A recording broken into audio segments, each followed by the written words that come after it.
My name is Christophe Hedges, and I am the second generation of Hedges family estate winery and vineyards. I am half French and I am half American.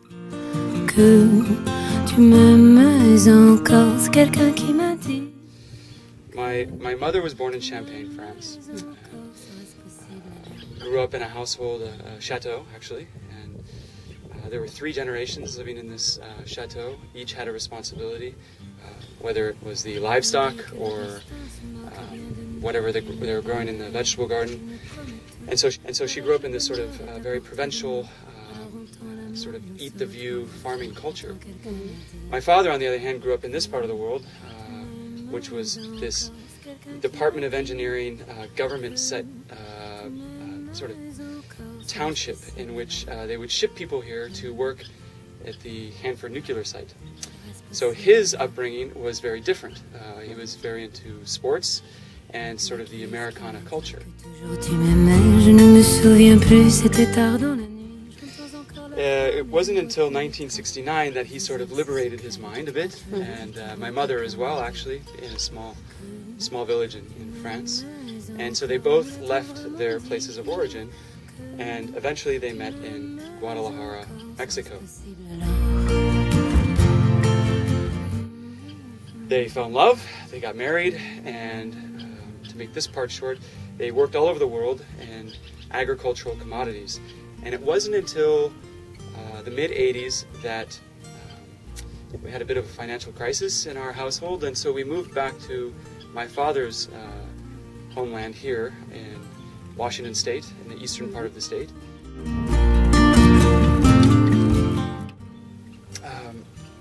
Having an agricultural background himself, professionally, with my mother, and she was French, and they obviously drank quite a bit of wine, the thought of owning a vineyard and making wine and selling grapes was extremely intriguing to them.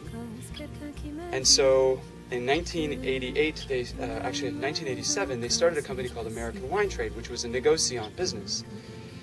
And they would ship other people's wines all over the world. And they lived in a small, actually tiny little apartment complex with myself and my sister. And after the first year of business, everything was okay. Things were a little tight though. It wasn't until one day in the following year, 1988, that the Swedish liquor monopoly called my parents' company and said, we would like 3,000 cases of wine shipped to the government of Sweden. And of course my parents would say yes. They created a wine under the idea of their label designer to call it Hedges wine. And so instead of having someone else fill this quota, they decided to fill it themselves as a négociant. They couldn't quite get enough Cabernet Sauvignon as a single varietal to fill the quota, so they blended Merlot. And that started the path for them as one of the first wineries to actually blend wines in Washington State for global distribution. Well, so the Hedges Cabernet Sauvignon and Merlot blend was born, and instead of promoting the varietal, which they really couldn't because it was a blend, they promoted the concept of terroir, geography, showcasing that the wine is, it's more important to showcase the place of the wine because that has a greater influence than the actual varietal itself. Hedges Cellars at the time was born. The year after that, they decided to buy some land here and in the Red Mountain.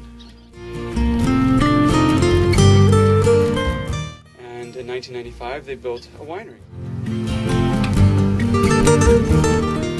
And they became what I like to call now sort of the last and dying breed of wineries, in which you are an estate-grown and bottled winery, in which you farm your vineyards and you make the wine on the property, and that the vineyard surrounding the actual estate itself is of the utmost importance for control, quality, and place of origin.